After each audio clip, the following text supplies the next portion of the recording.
She whispered, "Don't tell anyone," as I uploaded the proof to the cloud with her name on it. Her breath hit the side of my neck when she said it, warm and shaky, like she was cold even though the apartment was too hot. My laptop balanced on my knees, the fan whining, progress bar inching across the screen. Uploading 47 items, 65%. Her hand hovered just above the trackpad, not quite touching it, fingers tremoring like she wanted to slam it shut, but understood even now that actually doing it would make everything so much worse. I could feel her eyes on the side of my face, waiting for me to look at her. I didn't. I watched the tiny thumbnail of the first video instead, her in that stupid green dress, his hand already on the back of her neck before she even finished closing the hotel door. "Please, Alex," she whispered, voice cracking on my name. "Please, we can work this out, just don't tell anyone." Her fingers finally made contact with the laptop, a light, hesitant pressure, like she could slow the internet down if she tried hard enough. "You don't have to do this." We'd been together for 5 years when that progress bar finished its calm, indifferent march to 100%. I was 29. Hannah was 28. If you'd asked either of us even a month before whether cheating was something we'd ever have to worry about, we would have said no, almost arrogantly. That was other people's drama. Twitter threads and messy Reddit posts and acquaintances of acquaintances whose names became shorthand for what not to do in a relationship. We were the stable couple, the ones who hosted game nights and brought a sensible salad to barbecues. The friends people half joked about asking to officiate their weddings because you two actually seem to know what you're doing. I built flat packs for her friends when they moved. She helped mine practice presentations for work. Her parents had a framed photo of us on their mantle like we were already married with kids. My mum, who lives interstate, called her my girl. On the phone, we were woven in. I met Hannah at a trivia night, which feels weirdly on the nose now, like the universe was already testing us on things we didn't know yet. I was there with some guys from work, more for the cheap palmers than the questions. She was at the next table with her best friend, loudly arguing that the capital of Canada is not Toronto. She was right, obviously, and the way she gloated at the quizmaster when he confirmed it made my friend lean over and mutter, "She's your type." He was not wrong. She had one of those faces that looks like it's always mid-laugh. Dark hair tucked messily behind her ears, little gold hoops swinging when she gestured. When I finally worked up the nerve to make some dumb joke about how our teams should join forces for the music from the 90s round, she looked at me for a second, assessing, then slid her answer sheet over. "If you screw this up, I'm taking it back," she said. We won the round. I walked her to her car. She wrote her number on my wrist because my phone was dead. It smudged on the walk home, and I spent 10 minutes in my kitchen under the brightest light I had, squinting at it like a secret code. From the beginning, Hannah's family was a big part of Hannah. Sunday lunches at her parents' place happened so often I started leaving a hoodie there, just in case. Her mum is one of those women who always has a cake cooling on a rack and a crisis to manage. Her dad has opinions about interest rates. Her little sister, Katie, is exactly the same as her but with less impulse control. The walls of their house are covered in framed photos, birthdays, graduations, holidays, blurry shots from school camps. Very early on, Hannah told me, half joking, "There are 2 rules in my family. We show up, and we don't tell anyone anything that makes us look bad." I'd laughed. That second one sounds healthy. She made a face. "Not like that, just we don't air our dirty laundry. Mum hates gossip. She says once people see you a certain way, they never unsee it."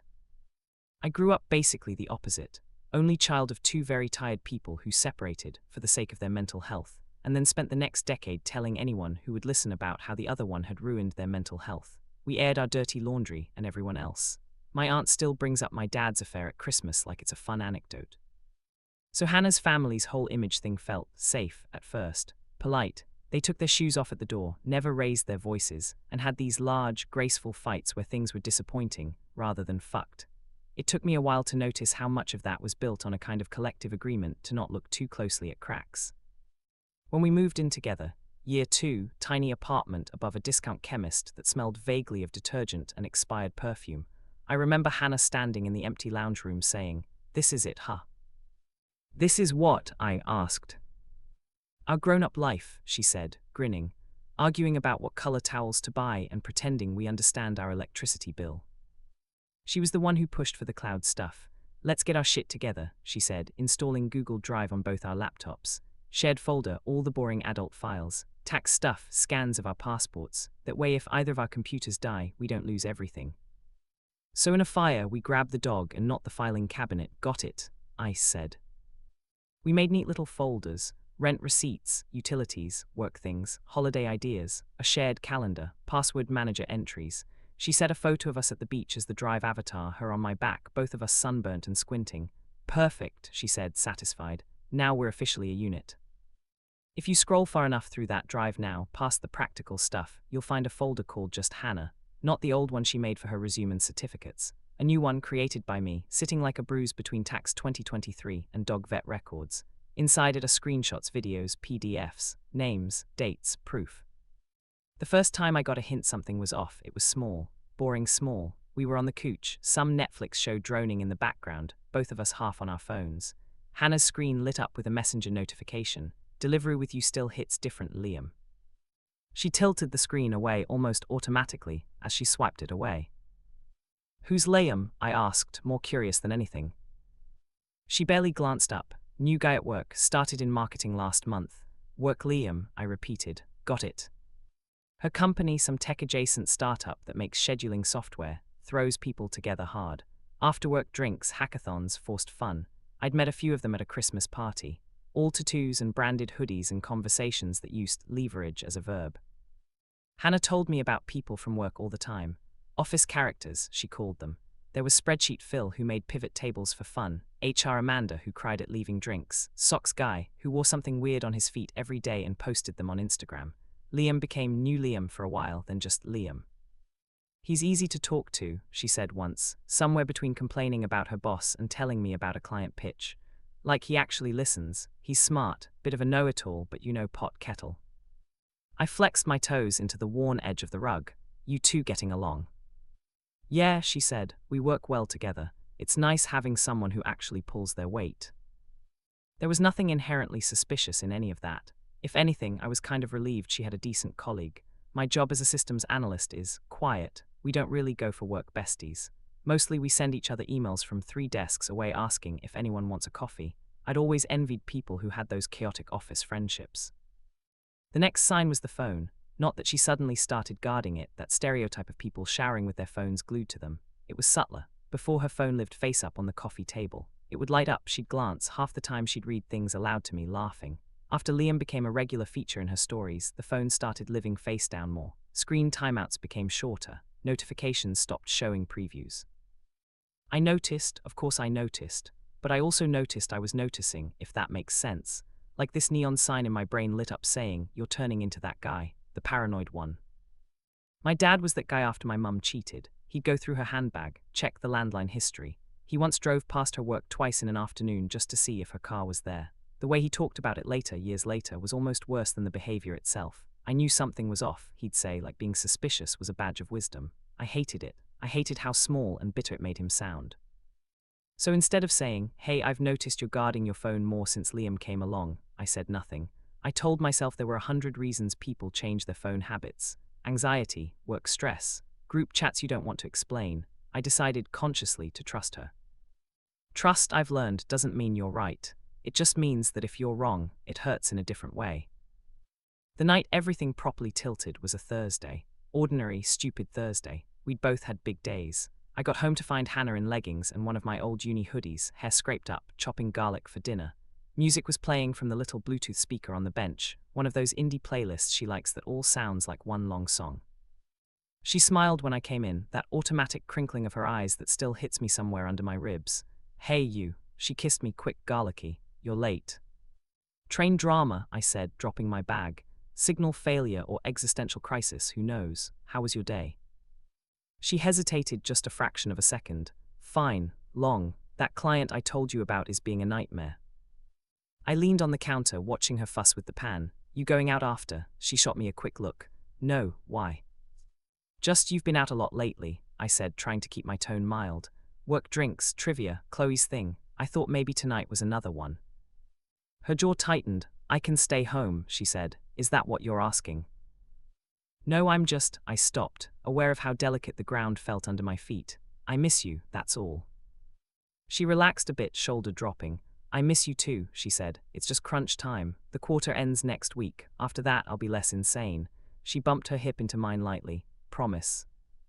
We ate on the couch, bowls balanced on our knees, some cooking show on. Partway through, her phone buzzed on the coffee table. She glanced at it, thumb hovering. I saw the top of the notification flash before she swiped it away. We still on for later.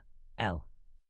I felt my stomach flip, but I replayed our conversation, her words, not definite plans. I can stay home. I miss you too. I took a breath. Who's on for later? I asked, joking tone, joking face. She blinked. What? Your phone, I said, nodding toward it. Something about still on for later. Oh, she looked down then back up, face arranged into something carefully neutral. Just Liam. He wanted to grab a drink to debrief about the client. I told him I couldn't, that I had plans. She smiled small. With my boyfriend, remember? Ah, I said, forcing a chuckle. Lucky guy. She reached over, put her hand on my knee, squeezed. Don't go weird on me, she said softly. Please. I swallowed. I won't. We watched the rest of the episode. She laughed at the appropriate bits. I pretended my chest wasn't tight. Later that night, she fell asleep on the couch, half-curled, empty bowl on the table. I took it to the sink, rinsed it, came back to gently wake her. Her phone was still on the coffee table, face down. My eyes kept flicking to it. I had never in 5 years gone through her phone without permission. Not once. Not even that time I was pretty sure she'd ordered my birthday present from it, and it was sitting right there, buzzing with shipping updates. My whole body knew that picking it up now would be crossing a line I couldn't uncross. But there was this creeping, slippery thought in the back of my mind. If nothing is wrong, then you're just paranoid. If something is wrong, you're being lied to. Before I could think my way out of it, I picked it up. My hands were actually shaking. I told myself I'd just look at the conversation with Liam, just enough to either confirm my insecurity was brain static or that my gut wasn't losing its mind. I told myself if there was nothing, I'd never mention it, and I'd apologize silently to the universe for doubting her. The phone unlocked with Face ID because she was right there, asleep. That felt like cheating twice somehow. I opened Messenger. Her recent conversations were all ordinary. Chloe, her mum, our group chat about the upcoming trivia night. And there, pinned right near the top, was Liam. Little photo of him at some rooftop bar. I tapped it. The most recent message was exactly as she'd said. Liam, we still on for later? Hannah can't, sorry. Alex and I are having a night in. Rain check. Liam, you're killing me. Fine, tomorrow. Hannah, we'll see. For a heartbeat, relief flooded me. She told the truth. She had said no. I almost closed the app right then. My thumb hovered over the home button. Then I saw the little scroll bar on the side of the chat window. It was tiny. Their conversation went way back. I don't know why I did it. Morbid curiosity, self-sabotage. Something in me that needed to know the whole shape of the thing I was standing on. I scrolled. At first it was office stuff. Jokes about their boss, memes, complaints about clients. I skimmed past entire weeks. Then the tone shifted. Liam, you're seriously the only thing keeping me sane in this place. Hannah, please, you love the chaos. Liam, yeah, but I love our coffee breaks more. A little further down. Hannah, I had the weirdest dream about you last night. Liam, oh. Hannah, get your mind out of the gutter. We were running through an airport trying to find a gate that didn't exist. Liam, Freud would still say you want me. Hannah, Freud also thought everything was your mum. Liam, my point stands. My stomach tightened. I scrolled faster, through work Christmas party in-jokes, inside references I didn't get, late-night messages about one more drink, and you home safe. Then there it was. About 6 weeks back, a night I remembered vaguely as Hannah working late, me ordering takeaway and falling asleep halfway through a movie. Liam still up. Hannah barely, client finally left, I look like deaths. Liam, impossible, come have one drink, the team's at the tap room. Hannah can't, Alex will be wondering where I am. Liam, tell him you got held up, one drink, promise I'll walk you home. Hannah, you're trouble. Liam's, you like trouble. Then an hour later.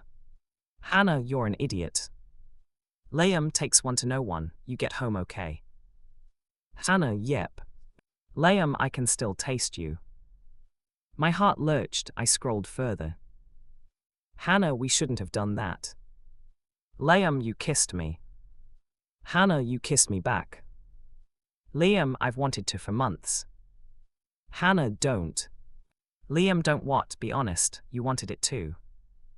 Hannah, that's not the point. Liam, the point is you're not happy, you said it yourself. I remember that night now, Hannah coming home late, flushed, claiming the client had been a nightmare and there been a debrief. I'd been half asleep on the couch, kissed her, tasted beer. I'd asked good night, and she'd said long. I scrolled on. Hannah, I love Alex. Liam, I know, I'm not asking you to stop. Hannah, then what are you asking? Liam, to admit that part of you loves this too. After that, the messages got heavier. Maury, I can't stop thinking about you. More, it's not fair that we met now. More, if things were different. There were gaps, days where they clearly only spoke at work. Then a burst of messages the night they'd supposedly stayed late for end-of-quarter chaos. Liam, room 314.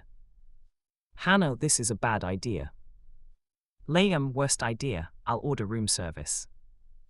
I didn't see what came immediately after because my vision blurred. My hands were sweating. I could hear Hannah breathing softly on the couch, completely unaware that our life had just turned into two timelines in my head, before I opened this chat and after.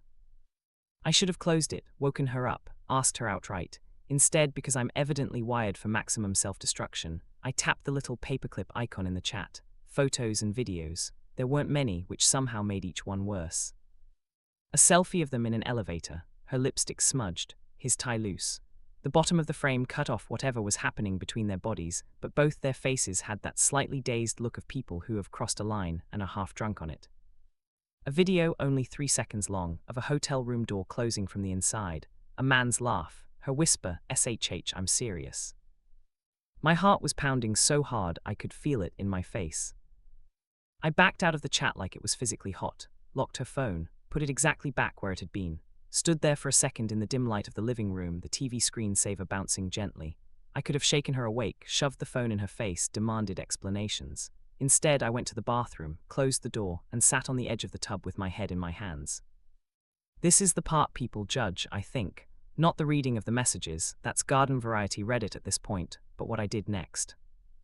I opened my own phone. My thumb moved almost on autopilot. Google Drive, new folder. I named it Hannah without really thinking about the weight of that. Then I screen recorded. Not just screenshots, those can be argued with. I recorded myself scrolling slowly through the conversation, the dates at the top, the hotel message, the elevator selfie. I saved the videos and photos to my phone and uploaded them, dragged them into the folder, watched the tiny spinning icon as they synced to the cloud. I didn't do it because I wanted revenge. Not in that moment. I did it because I know what it's like when a story gets rewritten in front of your face. My mum has told her version of her affair so many times she believes it. She was lonely, Dad was distant, it was just a kiss at first. She never meant for it to go so far. The part where she lied to his face for months, where she made him feel crazy for suspecting anything, gets smoothed out. Anyone who doesn't have the receipts hears a very different tale than the one I lived through. So while Hannah slept 10 feet away, I quietly gathered receipts. I told myself it was insurance for future me, for the version of me who 6 months down the line might start second-guessing, wondering if he'd blown things out of proportion. For the version of me who would have to explain to mutual friends and her family why I'd walked away from a 5-year relationship. I didn't wake her up that night. I couldn't. I lay on my back staring at the ceiling, hearing every creak of the building, and let the reality sink in molecule by molecule. In the morning, she yawned over coffee and complained about a tight deadline, kissed my cheek, told me to have a good day at work. I nodded, my tongue thick. I went into the office and answered emails and nodded in meetings and felt like I was watching myself from across the room. I knew I had to say something, but I also knew that once I did, there would be no going back to before. That night, when the laptop was on my knees and the proof was uploading to the cloud, it was because I'd finally asked her. "Are you seeing someone else?" She laughed when I said it, actually laughed. We were standing in the kitchen again. Apparently all important relationship scenes happen near dishwashers, and she was rinsing rice. "What? No, why would you even say that?" "Because I read your messages with Liam," I said. The spoon clattered against the sink. For a second she froze, then her shoulders hunched, like someone had cut her strings. "You went through my phone?" she asked. Her voice was very quiet. "Yes." She shook her head. "That's a massive violation, Alex." "So is fucking your coworker in a hotel room," I said, my own voice rising before I could stop it. "We can compare violations if you want." Her face crumpled. "It wasn't we didn't," she stopped, swallowed. Okay, yes, something happened a couple of times." "A couple of times," I repeated, numb. "In the hotel, in the office, where else? Does it matter?" She snapped, suddenly angry. "Are you going to put pins on a map?" "Yes," I said. "Actually it does. Because every time you did that, you came home and kissed me and told me about your day and let me think we were okay. So yeah, I'd like to know how many times my reality got hijacked. She sank down onto a stool, put her head in her hands. I'm so sorry, she said, muffled. I never wanted to hurt you. You did, I said, repeatedly, conscious choice every time. We went in circles for a while, me asking versions of why and when and how could you that didn't have answers that made sense. Her saying things like, I don't know, and it just happened, and I've been so confused. The words unhappy. Stuck, burnout floated up. At one point she said, Liam makes me feel alive, and actually flinched at her own choice of cliché. I love you, she said. I do, but it started feeling like we were roommates. Everything was about bills and groceries and whose turn it was to take the dog out. I felt like I was suffocating. So you opened a window by sleeping with someone else, I said. Cool. I'm not excusing it, she said, tears spilling now. I'm trying to explain. You've been so distant. That one landed like a slap. I've been working, I said, to pay for this life that you feel suffocated by. I thought that's what we were doing, building something. She sobbed then properly, the kind of crying that scrunches up your whole face. I stood there, fists clenched, wanting both to comfort her and to, I don't even know, shake her. Something primal and ugly clawed at my chest. Eventually she reached out, fingers brushing mine. I don't want to lose you, she said. I fucked up, I know I did, but we can fix this. If you want, we can go to counseling. I'll quit, I'll never see him again. Just please, Alex, don't tell anyone. That's when I grabbed my laptop. It wasn't about spite in that exact moment. It was about clarity. While she was asking me to keep this contained, to make it a secret we both held, I realized how quickly this could become a story where she had all the control. Where down the track, if I did decide to leave, it would be Alex walked out because he couldn't handle my mistake, instead of I blew up my own life with months of lying. Don't tell anyone, she whispered as the files uploaded. Anyone who, I asked. Your parents, your sister, our friends, my mum. All of them, she said. Please, they'll never look at me the same way again. You know what they're like, they pick sides. I'll be the villain forever. You are the villain in this story, I said, not unkindly, at least for a while. She sobbed harder. I know, but I can't bear them looking at me like that, like I'm dirty, like I'm my worst mistake. Can't we just say we drifted apart, that we grew in different directions? People do that all the time. The upload hit 100%, complete. The little cloud icon went solid. Those 3 seconds of video, that elevator selfie, those messages, those were out of her reach now. Out of both of our immediate reach in a way, stored under an account with my name on it in a folder with hers, offline and online at the same time. When my dad cheated on my mum, I said slowly, he told everyone she'd been cold and distant for years, that he just slipped, that it was half her fault, and because he said it first, because he was louder about it, that became the story. Even now people talk about it like, well, they were a bad match, it was inevitable. My mum's not perfect, but he got to frame it. I watched him rewrite it in real time. I swallowed. I'm not going to let that happen here. I'm not your dad, she said, almost offended. Then don't ask me to do what my mum did, I said. Swallow it to protect your image. She stared at the screen, at the little list of file names. Her shoulders rose and fell. What are you going to do? I don't know yet, I said, and that was the truth. I didn't have some master revenge plan. I didn't have a draft email to her parents ready. All I knew was I couldn't unknow what I knew, and I couldn't carry it alone. That was 3 weeks ago. Since then I've told 3 people. My brother, my friend Dan, and in a halting, half-editorial way my mum. I didn't play them the videos, I didn't forward the screenshots, I didn't need to. Just having their voices on the other end of the phone saying, mate, that's not on, and you're not crazy, and you didn't cause this, has kept me from folding in on myself. I haven't told Hannah's parents. Not yet. I know if I do, it'll be like dropping a grenade in the middle of their carefully curated family album. I can already hear her mum's sharp inhale, her dad's quiet, disappointed Hannah. I can see Katie going very still in that way she does when she's about to pick a fight on someone's behalf. Hannah, for her part, has gone between pleading and fury. One day she's texting me long paragraphs about how much she hates herself, how she can't eat, how she's deleted Liam's number, blocked him on everything. The next she's snapping that I'm dragging this out and punishing her by not making a decision. In the same breath she'll say, I'll do anything to fix this, and if you tell anyone, I'll never forgive you. I've been staying at Dan's place, on a mattress on the floor of his spare room, because going back to the apartment still feels like walking into a crime scene.